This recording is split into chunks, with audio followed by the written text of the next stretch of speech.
Dear friends, we are going to read the lesson Castaway. This is a story written by Rabindranath Tagore. We are going to start. Please listen to this reading. Battle of the gods and demons began in the evening. The roaring storm, the pouring rain, burgeoning thunder and lightning, and the black clouds all took their part. The Ganges was furious, and one could hear nature's screams, sigh, and groan everywhere. In one of the riverside houses of Chandranagar, an endless verbal battle was going on between Sharath and his wife Kiran about her staying in the house. In one of the riverside houses of Kiran fell seriously ill, making everyone in her native village terribly anxious. The whole village advocated for a change necessary for her and to be taken to her own home. But Sharath and his mother gave more importance to their darling than the wisdom of the village. The doctor also thinks that you should stay here a few more days to return home from again. Ah, your doctor knows everything. Let him know that a recovered person never needs further medicated recovery. I can go home right now.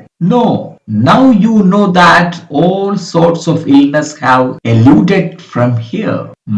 Now I suppose everyone here would be perfectly well in this storm. Sharath looked at her face. She still appeared to be very weak. His heart sank at the thought of how narrowly she had escaped death. Kiran had enjoyed being with the villagers, teeming with fun. But here in the riverside, she could not tolerate with the heavy burden of doing nothing. That was their point of discussion. He lost his spirit when she suddenly stopped responding and turned her head away. He heard a call and went outside to see a young boy in the garden, a survivor from an upturned boat in the storm. Immediately, Kiran showed her hospitality, giving him dry clothes to change and milk to drink. After he had settled down, she asked his whereabouts. His name was Neelkanta, belonged to a theatrical group.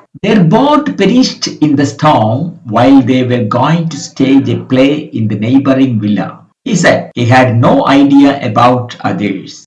Boy turned out to be a boon to everyone there. Kiran had a warm interest in him as he swam out from the clutches of death. Sharath and his mother were happy as Kiran would stay longer there. Nilkanta also was delighted to escape from his master and be a part of that wealthy family. But in a short while, Sharath and his mother began to rethink and long for his departure. He developed a vast friendship band of naughty boys which did not allow any fruits to get ripened in the neighborhood. His friendship with the village mongrel dog turned the house upside down. But Kiran alone found happiness in supporting the boy. All the warnings of Sharath went in vain. She provided him clothes in abundance. She would always call him for his theatrical presentations, and the afternoon hours passed merrily. Sharath had a cordial dislike towards the boy. Though the boy often got his ears boxed and pulled by Sharath, there was no notable change. He strongly believed the world has made up of eatings and beatings, in which beatings played the predominant part. It was hard to tell his age from his face and his acts. His hairless innocent face said he was about 14, but the smoke and words gushed out from his mouth suggested he was beyond 17. But everyone treated him as a small boy. He showed the first signs of adulthood when he hesitated to be a lordly companion to Kiran and to play the earlier feminine roles he had played. But his role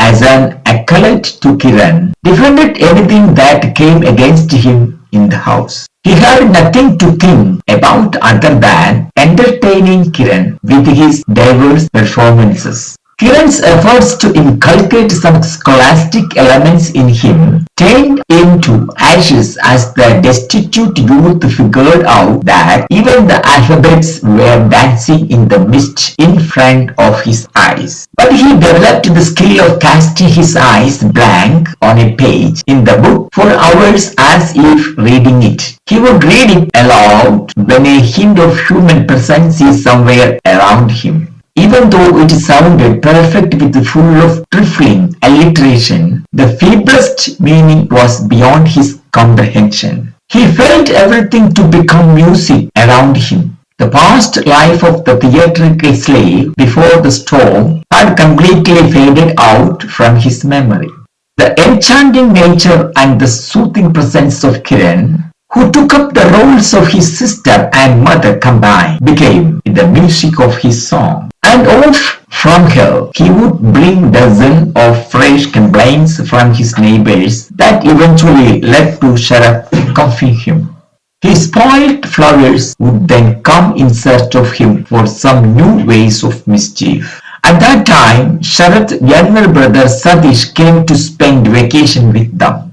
Kiran was overjoyed by the presence of her brother-in-law of the same age, both always on the move, rollicking with pearls of laughter. She would ride Monkey with vermilion on his back, and he put pepper among her beetle.